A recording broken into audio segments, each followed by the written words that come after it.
yeah, just live the life that like they would want you to live. And of course, grief's hard and you have to go through it, but don't let it stop your life, because what would they want you to do?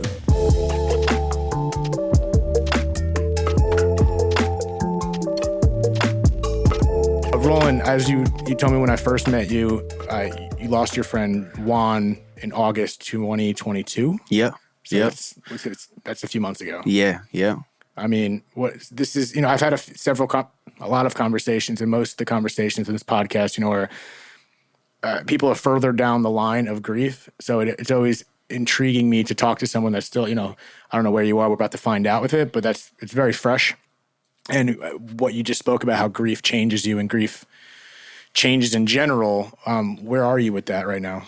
I don't know how to really gauge it in terms of like what I would put words to, but I definitely went through the harder part of it.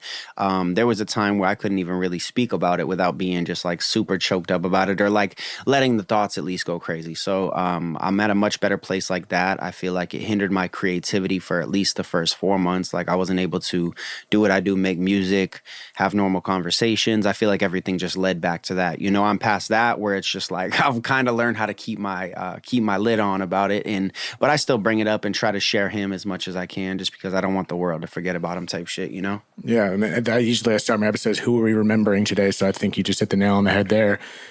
I mean, do you mind starting about what happened? What happened to him? I don't know the proper terminology, but ultimately, something in him was hemorrhaging, and it led to some type of internal bleeding. And he was 29 and healthy. We balled the day before. He was a pretty like healthy dude in general, so it was very unexpected and just out of nowhere. Yeah, didn't expect to just have him go at 29. I don't know exactly the cause of it, but something in him was hemorrhaging, something with his digestive system. And it was just no signs or anything? No, I mean, he did tell me, and I knew because we kind of boxed together. Like, we did that all the time. So he would have bruises from time to time and shit like that. And he had this bruise on him for like probably a month or two, and we didn't know what it was. He's like, yeah, I don't know, da-da-da. And then I found out after that was some type of internal bleeding or something like that. It's something along those lines, and it just went untreated. He just didn't want to go get it checked out. He wasn't that worried about it, So, yeah, just random as fuck. Yeah, there's something about, we've had these discussions before about how, I've had people that are terminally ill, they're going to die, or abrupt passing, like my father passed abruptly and was shocking. What is that initial reaction? Obviously, it's shock, but I think all these things are kind of hard to put actual words to. But I think it was definitely shock. I think, I'm the one who found him, so in general, just finding him in the bathroom, just like laid out, I wasn't in belief. I was just kind of like, there's no way you're dead, that type of emotion. I was just like, yeah, there's no way you're dead. Like, you're 29, you're healthy. We balled yesterday. We were chilling. I'm just like, there's no way that this dude's dead at 29. So I was kind of just like shock, disbelief. And then I had a couple people around that I didn't want to have the same trauma. So I just kept it kind of firm and numb for the first like 6 hours till the coroner picked him up, I didn't know you found him. Yeah, I found him. Just a little backstory is, so his nephew, who was 15, came out to visit L.A. His nephew got here on Sunday. Juan balled with him.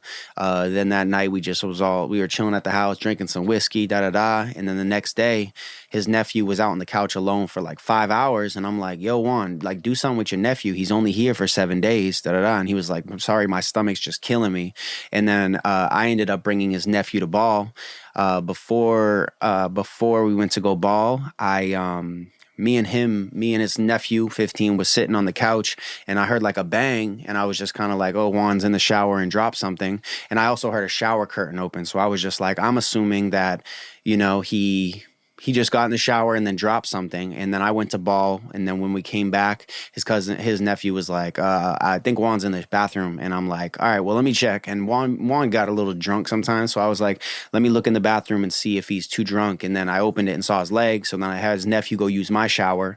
And at that point, I just was just like, I just told everyone in the house, like, Juan's having a medical emergency. Just don't ask questions, da-da-da. Then I went back in and opened it. And that's when I found him dead. I pumped him a couple times. Like, I hit his chest a couple times and like felt his pulse, and that's when it came to realization. But I had everyone just leave the house and just told them Juan was having a medical emergency. And then I found out that the coroner wasn't going to be able to pick him up for 7 hours. So I was just like, y'all got to come back to the house because, so that was like kind of the story of how shit went down. And then when they got back to the house, I was kind of just like, yeah, he's dead, da, da, da. And then I started calling his family and, all those people that craziness. You made several calls? Yeah, I made like probably like 30 calls. What was that? That was probably the more traumatic part, I think, just hearing everyone like shrieking out and knowing that I'm forever going to be the person who delivered but the cops were going to do it. So I was just like, let me just call everybody, and I just got so many answers of people being like, what do you mean? What are you talking about? I'm just like, I don't have any words for it. I don't know what happened, da, da, da. So yeah, that was kind of how it went, that was just a random thing. That's a weird twist right there because you're taking that, it's admirable to take that responsibility to make those calls. I feel like there's definitely some people that might not, just because of the trauma of it all. They don't know what to say. So I'm not taking either side there, but it's a lot of strength for you to even do that. And I feel like you get twisted up in maybe a weird situation if there's some situations where that happens where you're the one there. So maybe they're looking at you in a certain light because you were there, but which is not right in my opinion. Right. But I feel like there's like a weird sociological twist in that. He was just super, like, he was super about me, like he was my biggest supporter, my biggest fan, that type. So his family knows very much of me. Everyone in his life knows much of me. His whole circle in LA was my friends, so that type of thing. So I just felt like they don't want to get a call from a cop. No one wants to hear that call from a cop. I was just like, let me just call whoever I have the number of, and yeah, it was weird phone calls because now when I talk back to everyone that I had called, they remember exactly where they were, exactly what it was, like what was happening. They remember, just very graphically of, basically where they were and what happened when they heard me say that type of thing. I've never been in a position like that of being the person that finds someone passed away, and I feel like that. I'd imagine that is part of the healing. That is a big, tremendous part of the healing process. Besides the grieving process of just losing someone that you care about so much, did you find that as being a big integral part of healing over the last few months of that experience in itself, or was it bombarded with just the grief process? I would say yeah, because I think that part I'm still in the healing of. I feel like I had so many, like luckily for me, I have like terabytes of memories with him. I've recorded everything we did all the time. So I have terabytes of memories of him, and still which is part of the healing process. I think all I still see is him dead. Like that's the last memory. So it's just like, I guess just so potent on the memory, So do you find it part of an exercise to remember with all the terabytes you have and all the real memories that you have? Is that part of shifting that, of focusing on how he really was as opposed to seeing him in that last moment? Yeah, I think so. I think that's actually just a part of the healing process. I don't think it will always be that way, but I don't think it'll always be that way. I think it's a part of the healing process. And I think that eventually with time and, just still watching old videos of him, that image will diminish, of some sort. But that was definitely, I think for me, the hardest healing process is still trying not to remember that memory in specific, rather than the millions of memories that we actually have and shit. So, yeah. So only being a few months, when you first came up here, you feel like you're starting to come out a little bit, and even though it sticks with you, obviously it's going to be the rest of your life. Is there anything you've been cognitive of over the last few months that have helped you, or is it just time? What's been going on these last few months? I think I have an advantage with songwriting. I've written so many songs about him, or so many songs about the memories, and seen all the footage. And I've gotten heavily connected with his sister and with his dad since, so I feel like that kind of helps it a lot too. But I think the songwriting's been the big thing for me. It's just having the outlet to be able to speak my emotions and not let them harvest, and then just have people around that are down to listen, having people who are like, hey, I'm always down to talk, and even having 4 or 5 people who are actually down to always talk, that's also helpful too. I think just talking about it, just making sure that nothing that I'm feeling is going unescaped, making sure I'm talking about everything. Do you think when we are talking about it, do you find in your process, because the way I heard you word it is getting it out, right? Which is pretty natural. Well, maybe wasn't natural for me to get it out in the beginning, obviously, but not obviously. This is just me ranting, guys. I apologize. But when it's stagnant and you're not willing to get that stuff out and you have the outlet of writing music, do you think it's for you just literally getting it out that is part of your process, or are you discovering new emotions and new feelings by getting it out? Like, have you discovered new things during that process of getting it out, or you feel like it's just a release? I think it's the release, but it's also, yeah, I guess it is. I guess it is also, I think it also does have something to do with, just the fact that, yeah, I'm discovering just like strengths in the mishaps of all this happening and, being the one who I felt was responsible to make these calls and handle this properly. I feel like there was strength found in that. And it taught me a lot about myself, just what mode I could switch into if it was necessary, So I think I learned a bunch of strength about myself. I think it helped me. I think it also creatively helps me, and as a person helps me to know that he's now in guidance with his energy, whatever that means, I think that's all part of the process. So getting it out for sure, and just learning new discoveries about power and what you can flip what you're feeling into and things like that. So, yeah. So turning it into something more? Yeah, turning it into something more, realizing what to take from this besides you losing your friend, what to take from this besides you losing who you lost. It's, discovering the positives in it, if there is any. Of course, there's none, but you know what I mean? Like finding what comes out of you surviving this situation, So do you think it was you looking at it knowing that there is a positive out of there, or was that a challenge for you to find positive in a situation like this? Yeah, I would still say I can't really see it as a positive, but it's, I guess, how... Right, sorry, pulling positive yes, from it. pulling positive from it. Yeah, exactly. That's how I would word it, is just like pulling positive from it. I definitely have, and I think it was a good test for myself, and it helped, and it was big self-discovery for me, and all those things, I think. Was this the first loss in your life? No, I've lost my uncle, my grandfather, my grandparents, a few good friends of mine. Where I'm from, a lot of people die off hard drugs and shit. So I've lost a few good friends. Never my best friend though, never somebody who's like this, just close friends, Yeah, that's the thing. I have had plenty of people pass in my life, and each one, there is, it's not a hierarchy of loss, because a death is a death, but there are losses that are just profound. Yeah. And it's not to say one loss was greater than the other, but depending on the relationship that you had. Yeah. So this is the first quote unquote profound loss that you've had that's fucked you up in a way. 100%. The other ones are like, damn, like that's really sad type of thing. And I, of course, have gotten emotional about it, but this was just like my everyday right-hand man, it was just like it was just a super friend, like a friendship soulmate. It was just how our chemistries work together. I was just like, damn, I've never lost to you because I never even had a you type of thing, So yeah, sucks. It does fucking suck. It sucks. Sorry to laugh. It's just, no, it sucks. It sucks. It just fucking sucks. And I couldn't help but think, knowing for those of you that are listening, we recently just met. Was it last week? Yeah. Last week. We just turned this on in a week, which is amazing to me. And even being someone that speaks about death, it's hard to find, especially when I don't know you very well. We're just getting to know each other, and to me, it's important to be sensitive about saying certain words. And I just, I know you never know what to say, and that's why to me, it's just fucking sucks. 100. But it seems like, I don't know. I'm initially impressed about how you're just willing to look at the positive from it and flip it like that, because it could so easily be switched the opposite direction. And whether now or over the last few months, was there any one specific emotion or feeling that, they say the grief stages, whatever the hell they are, anger, this or that. Was there anything that stuck with you in particular? Did you feel any anger? Did you feel any other emotions in particular that stand out the most?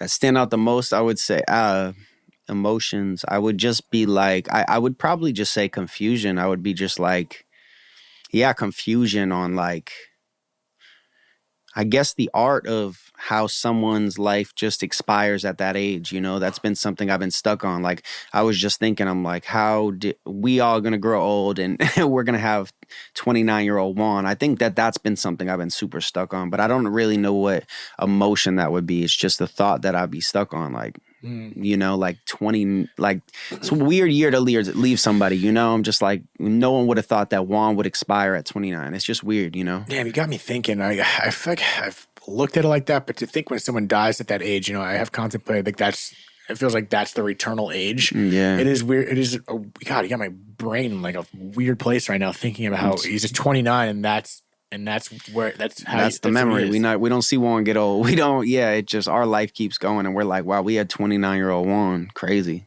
Weird you mentioned energy a second ago. I feel like this is a question I wanted to ask. What is your belief towards death in regards to? Do you have any thoughts on what happens after?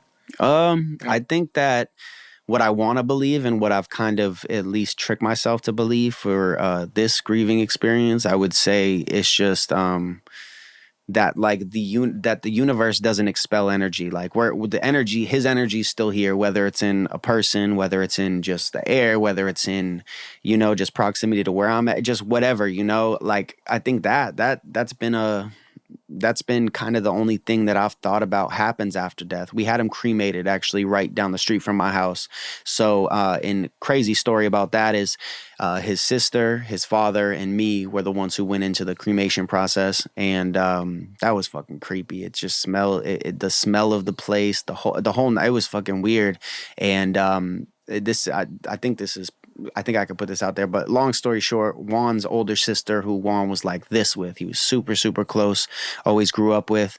They came out here to cremate the remains with me, and the husband of hers and her actually were trying for a kid for 6 months, and then the day of that, it happened, and now she's pregnant with a kid. So I think that kind of made me believe in spirit, because they had been trying for a minute or whatever, and then once they came out here, the baby girl was conceived out here. She's 6 months now, but it was just fucking that made me have belief in energy, because Juan would have wanted nothing more than for his sister to have a baby girl, and so I think I think that in general speaks, volumes to energy. The camera ain't zoomed up on me. I literally have goosebumps from that. Yeah, that's one of those things we're just talking about. It's like that. I mean, you could chalk it up to coincidence, but we choose to believe that. I'm with you on that, because come on. I mean, yeah, of course, anyone could just say whatever. There's a coincidence. Sure, okay, you could say that. Right, but right. Fuck off. Right. Yeah. And forgive me, I might have the dates wrong. Maybe they were trying for a year. Maybe they were trying for 10 days, but I just know that they wanted to have a kid. And then when they came out here, the baby was conceived, Either way, that's just dope. It was just, yeah, that's the only thing that really had me believing in energy like that, because I feel like when I lost him, I was kind of like, what the fuck? What's spirituality? What the fuck is, why would they take him if this was it just had me in super doubts of the whole spiritual world. But that kind of restored hope, and just couple other things have happened since that I'm just like, okay, maybe I believe there's some type of, afterlife or something where they can guide you and things like that. But that's the thing when something like this, whether it's grief, loss, something shitty, it could go either direction. If someone has faith, it can drive them to no faith. If someone doesn't have faith, it can go one way or the other. And then you said one word specifically. You said a couple words. You tricked yourself into believing this. Can you elaborate on that? Because it kind of makes sense to what you just said again, and I don't want to piece it together for you. But you were questioning spirituality, this or that, and were you trying to just you wanted to believe this for comfort that doesn't feel like he's gone? I think it was more so I was just kind of in disbelief of it, for the fact that I'm like, if spirituality's real, if God's real, whatever your belief is, why would you take someone so pure? And I know there's a million answers for that, but in general, I was like, I want to believe that he's still spiritually around. I want to believe that he's responsible for a lot of things that are happening that I feel like he would make happen, So I think that's the tricking myself, where the part where I didn't see spirituality being real. I feel like that helped me kind of trick myself into it and get reconnected with spirituality and things like that, So that process of getting to that, was there anything that happened that was like a switch hit, or are you still trying to flick that switch? I don't think anything specifically. I think, the sister being pregnant, that's a big thing. I think that just a couple, I feel like spirit things that I've seen happen. Juan used to always, in the shower in the morning, he used to clap. I'm not going to clap because the mic, but he used to go, dude. I'm like, Juan, what the fuck are you clapping for in the morning? Always, every morning, clap his ass off. And then I was getting the grill from the neighbors because we were going to do a celebration in my backyard and shit. And me and the two homies, Dolo and Cheddar, we were in the backyard, and we just hear the big 3 claps in the windows against their house. And I was just like, what the fuck? I'm like, man, I was like, and then I went back in the house, and there was 3 people in the house, and I'm like, did you clap? And they're like, no. I'm like, I didn't hear that because we all heard it together. I was Yeah. just like, that's crazy. So I think that kind of also helped me believe it. But there was no there was no just one thing that made it switch for me. I'm still kind of trying to, believe in spirits to the point that I once did again. But there's been a couple things like that helped me get back to that. You find comfort and peace in it? Yeah, for sure. And then that's it. Right. You know what I No, mean? factual. Yeah. You know what I mean? 'Cause and this, especially in this conversation, as this grows, and I'm happy to say it has been growing, you see more shit in the comments, and I mentioned this before, but it's interesting. I don't mind seeing, as long as everyone's being chill and not harassing anyone, seeing the different perspectives of what people believe, because that's fine. And I've seen so many people come at other people in the comment section and whoever the guest was about what their beliefs are, like whether it's spirituality, this or that, and people are so certain that something is or isn't and what they believe is right, which is fine. But it's interesting to me to like, how does it hurt you if someone else believes this? 100%. As for me asking you, do you find peace and comfort? Then like, okay, Exactly. then cool. Like, you know what I mean? Like, I think that is the most important thing. How does it make you feel? Does it make you feel good? And if it doesn't, it doesn't affect someone else, right? It doesn't. Your Yeah, beliefs? Like, exactly. I do tread lightly for that reason, because I don't know what people's beliefs are, but whatever I've witnessed, and what I believe or choose to believe, I choose to believe, But I don't have any like strong, firm beliefs on shit. I just feel like that's what I've felt so far spiritually, and that's what I've heard, and that type of thing. Yeah, I wasn't too academic, because I probably didn't try as hard as I could have. But the one class that I did do well in, it was a history class, and we had to write a paper on certain schools, and the one I picked was the school of skepticism, and that was like the one class I got an A in because I was actually interested in it. Like, surprise, surprise. And that is kind of the approach I realized at that age of how I am today. I'm kind of like in the school of skepticism, where nothing's absolute. Like, you can have your beliefs, but I'm not so certain of certain things. Like, I don't know for sure, even though I may believe to my core, so to me it feels real, but like, I'm also like, all right, maybe there's other things out there. I don't know. We're going to know when we know. But whatever you believe in, as long as it's not hurting other people or fucking me up, and if it gives you peace and comfort, 100%. All right, word. Fucking, if it's working for you, then all right. That's how I feel too. I don't need to be the fact checker or the person who's correct about what anyone believes. I'm just like, you know what it is, I think, because I just thought of this now, but I think if someone else believes in something so passionately and they find someone else that believes in the opposite so passionately, that minimizes or defers their belief, and maybe they're wrong. And so then they start getting a little defensive on it, which I can understand. If you stand on a pillar that's so strong, sure. But like, I don't know, this is a weird ass world. We don't know until we don't know. We can read a book, but like, we don't know. Like, most of these things, so there's a lot of science and quantum physics and all that shit that could prove this or that, sure, that could pull you in a direction. But at the end of the day, we're going to find out. Yeah, absolutely. Absolutely. We're going to find out. I'm kind of terrified, but excited, and at the same time. What, of death? I don't know about death, kind of. I get a little freaked out about after, and I've said this before again about whatever happens after, like, forever is so long. So long, yeah. So it's like, what's up? Like, I guess if we're nothingness, then okay, we're not going to know. It's not going to matter. But if we are something, and say there's just hypothetically or whatever you believe in, there is something after this, we're just going to do that forever. Yeah, that's kind of crazy. Like, traffic on the 405 for 2 hours is like a torture. Like, I mean, hopefully it's better than that. But I'm just saying, like, the idea of forever and what happens next really gets me. I don't know. Maybe it's because I do enjoy talking about it and philosophizing about these things. But there's a certain point where I pass a line. I'm like, I can't. I don't. My mind gets weird. Yeah, no, they better not have fucking 405 wherever we go. Imagine there's traffic to heaven. It's the same thing. I'll be pissed. I'll make a U-turn. I'm going south. No, for real. No, that's crazy. Are you? I mean, so what does death mean to you now? Hard turn. Yeah, I think what I believe now about Juan and his presence, I think that death means that you still stay in the universe, you still stay here, your energy is still. Yeah, I think that death is so much bigger than the absence of just like your life. Like, after Juan passed, for me, I really realized how much, no matter how accomplished you are here, or how accomplished you are, or how much you do this, or how much you do that, Juan left such a permanent energy in people's minds of who somebody could be, who Juan was. I'm just like, the energy of that never really dies. So I don't know if we ever really leave, but I don't know that there's a heaven and hell. I don't know.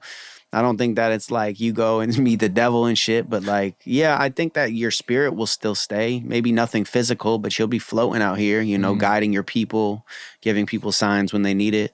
I haven't really thought about it much about what it means to me to like once I expire. Imagine the devil is real and he's just like a super nice guy that everyone misunderstood for so long. I doubt it. That motherfucker seemed cold. Or hot, yeah. No, but yeah, no, I don't know. I haven't even thought about like what it means to me really, but just based on what I think that Juan's doing and what he is now, I think that, yeah, I think the energy never dies, and I think you never really leave the universe. You're just kind of switching entities, if you would. Yeah, I think Mr. Einstein said, well, energy cannot be created. I hope that's Einstein because I'm going to sound really dumb if it's not. Energy cannot be created nor destroyed. So that is my go-to when people say like, I don't believe in this or that. All I'm going to say is I'm going to put this on your plate because I don't know the answer. But if we agree that energy cannot be created nor destroyed by much smarter people that figured that out. Yeah. We are energy. So we are made up of energy. It cannot be created, or destroyed. It can't be destroyed. We're not destroyed. Maybe we're not going to be in this meat bag. Right. We're not going to be whatever. Conscious is a whole other question. I don't know. But like the energy, like you said, it literally scientifically is continuing on. Absolutely. Like literally, yeah. There's not even a way like anyone who ever knew Juan can forever see the energy he was. They know what kind of entity he was when he was here. That in itself, that's energy in a mind, Like, I absolutely agree with that. I don't think we could destroy energy, and I don't think it's created. I think it's reused. So, yeah, with that being said, I think that we never really leave here, but, we are going to find out someday. Or sorry, he went to Jesus. Satan. I honestly haven't been to church in a while. I was raised Christian, but we're not going to go down that path. So, sorry, Mom. So again, August. It is almost March. It's not March yet, right? March 1st tomorrow. Oh my God, tomorrow? Yes, sir. Whew. Okay. Turning 34 in like 17 days. Oh, I'm March 18th. Are you? Yeah. Oh, no shit. You're 16th? So I'm 18 days, so 17th. 17th. Okay, cool. Oh, there we go. Pisces boys. Yes, sir. So I want to ask, how are you? How are you right now? How are you today? A few months later. How am I today? I would say I'm good for the first time. I used to for the first like few months, I wouldn't be able to say good. It was just, I'm okay. Like shit's okay. But now I'm at least at the point where I'm like good, I can tell people I'm good and mean it. I can, so I would say I'm good, just, an evolved human that just had to go through some crazy shit. That's how I see it, no bullshit. Yeah. I mean, you again hit the nail on the head there. You're evolved because this is going to continue to evolve. That's the one thing I know. It's going to continue to evolve. I'm not going to tell you what to do or how to do it. You're going to figure that out. It seems like you're doing a great job already, but it's going to evolve. It's just the crazy thing, especially this early, or just grief in general, whatever the hell we're going through, you evolve. One day you feel great. One day you just down in the dumps. And I think that ebb and flow is just part of it and how you handle it. But sometimes I think when you hit a dip, it's about how quickly you can recover and that resilience. Yes. And it seems like that's where you're building a hell of a foundation pretty early on. Yeah, thank you, man. I definitely have felt the waves. It's very strange how that happens in general. Like literally, I don't know where. The other day was his 6-month anniversary, the 22nd. And that day, randomly, the day before it was like 9. It was like 9 p.m. the day before, which is East Coast, where we're both from. It's the 12 a.m. I literally at 9 p.m. was super sad, and I couldn't even describe it. I'm just like, wow, this is exactly 6 months on East Coast time, and I'm just like, what a weird concept that it felt that strong randomly, because there's been weeks where I'm like, cool, I'm managing, I'm this, I'm that, and then that one day will hit and I'll just be like, it's just a weird thing how this shit comes in waves like it does. It's just the weirdest, unexplainable, it's just super strange to me. Well, especially those dates. That's why, people, I mean, that seemed like it was, you said you just felt it, right? It wasn't even look at the clock. I didn't know the clock yet. Yeah. I wonder how much is just subconscious awareness and whatnot, but I'm correlating that to just dates and anniversaries and holidays. That's when shit gets, that's why I always say look out for people that are on holidays for the first Christmas. 100%. I forget who spoke about this, but like, it's like those first traditions, whatever you guys may have done, like those first times, oh man, he's not here, or oh, she's not here, or whatever it is, those definitely hit the hardest.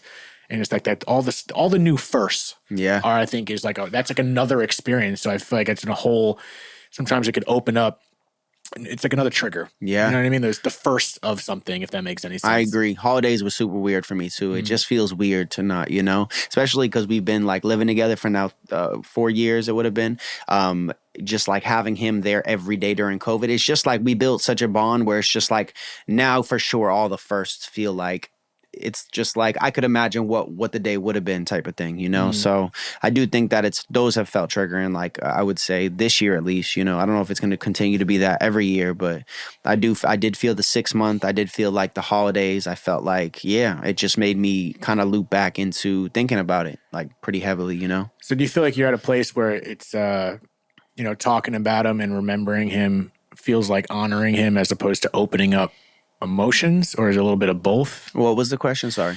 I don't even know. I never know the question sometimes. But It's I all think, good. I think like now you said you feel like you're at a quote unquote different or better place, however you want to word it. And it seems like I don't know how you were talking yesterday or a week ago or 6 months ago, but you feel like you're at a place where you're remembering him when you're talking about him, as opposed to maybe like grieving when you're talking about him. Yeah, I would say it's at a place where I'm remembering when I talk about him. And obviously, depending the place or the reason or why I'm talking about it is what I like kind of open up a certain amount of emotions about, what I'll actually think about as far as details about him. Like in general, when I speak about him, it's just very just like, I guess just remembering who he was every time, So, Yeah.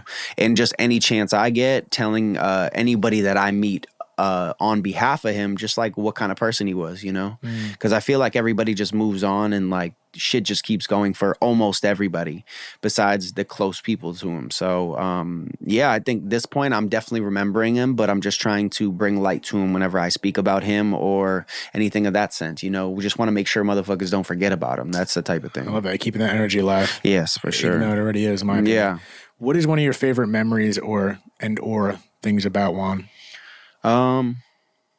It's a good fucking question. There's a lot. I think I think how much he believed in anyone around him. He was super just like always positive, like for instance, clapping in the shower, clapping it like, I'm like clapping. Wow, why the fuck? Yeah, but no, I'll be in the kitchen, and this was before I cook. Now, he was a cook. He like did his thing with it, and he kind of taught me the basics of cooking because I never cooked shit.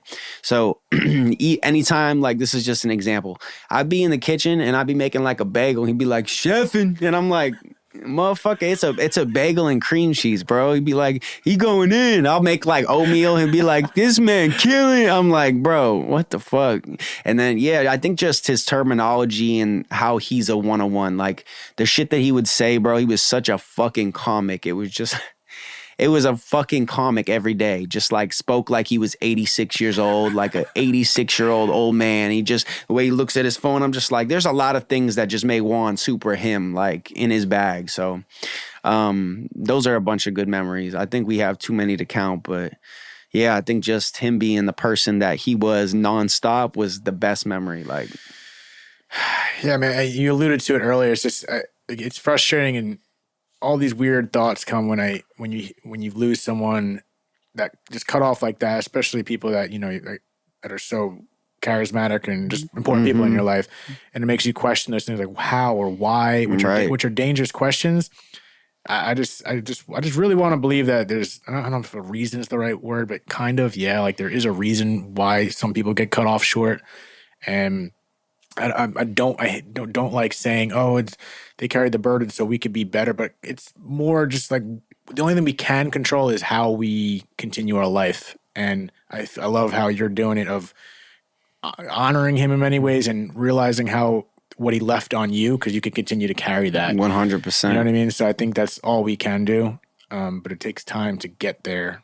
It takes a lot of time to get there. So is there anything that you can say from your very early experience in this process, that whether you've learned, even though you've kind of alluded to it again earlier, is there anything that you've taken at this point that you could say to someone that might be grieving only a few months in at this point? I would say that it's a very hard thing to say, because though I feel like I can relate through grief. Everyone's so individual with who they knew and how they knew them and what they're going to go through for emotions and what they remember of this person and if they find him and how the news is delivered. I feel like there's so many variables that it's hard to give that type of feedback on, notes. But I think my best note would just be like, just keep doing it how they would want you to do it, just carry on, of course, their name. Fuck somebody up if they talk about them. That's the East Coast right there. Yeah. I think, just live the life that like they would want you to live. And of course, grief's hard and you have to go through it, but don't let it stop your life because what would they want you to do? I think that's important. But I think that's like my main takeaway from it, at least, like what would Juan want me to be doing? How would he want me to be acting? So that's it. And I didn't want, I know I feel like as a question usually put someone on the spot, but it came out how you see it, how you handle it. And that's exactly what I love that answer because that's how you're doing your thing. It might not apply precisely to how someone else is going to do it. Yeah. But I think from everything you've said, I think for anything anyone always says from their experience, you could always take a grain of salt or you could take the whole thing or nothing at all. But I think I truly believe you can learn from everyone's experience in grief in one way or another, even though different experiences, timing, and variables, there's always. And that's why it's so important to what you just said, this entire 40 minutes or whatever the hell we've been talking. So I just want to thank you for taking the seat over there. And like I said, man, it's only been a few months, man. So I think it says a lot that you're willing to open up like this on a public platform for real. I think that's very honorable. I admire that. Thank you, bro. I guarantee it's going to connect with some people that are going through it right now and people that have. And they're going to learn some things. I know I did. So I really appreciate you. Yeah, for sure, bro. I was going to he had his company called Everyday Suede. It was like a vegan shoe company. I was going to wear his fucking, this hoodie he gave me that said Everyday Suede on it, but his ass did not have these fitting right. One, that fucking sweater is too tight, man. It's like, it hugs the fuck out of me, but I was going to wear that today. But, just stay strong. Everyone going through some grief and shit. Like the hard part does get better, and you do grow from it. So embrace it, deal with it ASAP. Don't let it like linger. Try to deal with all the emotions up front. So amen. And then since there's really no smooth transition from this, do you want to tell anyone about? I mean, I'll plug everything as I usually do, guys. You can find everything about Roland in the notes. Is there anything you want to mention about what you got coming up or music you're working on or blah, blah, blah, blah, blah, blah, blah? I'm going to be dropping every week. Oh, one thing. Excuse me. So the girl he was talking to when he passed away, and Juan, when he passed away, started a company called Bear by Lee. They're like leggings and stuff. They do like fitness wear. If y'all want to check that out, support the boy that's supporting his business. That would be cool. So I'll also get the link for him for this and plug that in. But yeah, that's kind of it. Beautiful, man. As you said, everything will be down below. So please, guys, check all that out. And thank you. Thank you as well over there on the sidelines taking some BTS in the back. Yes, thank you. Guys. Thank you for being a part of another episode of Dead Talks. And until next time, ciao. Thank you so much for tuning in to another episode of Dead Talks. Please do not forget to hit the subscribe button and also the notification bell. That'll give you updates as to when we post a new video, more episodes, and more content in general. We are streaming on all the major podcast platforms, including Apple, Spotify, iHeartRadio, Pandora, and all that. And also find us on Instagram at Dead Talks Podcast or www.deadtalks.net. Thank you so much.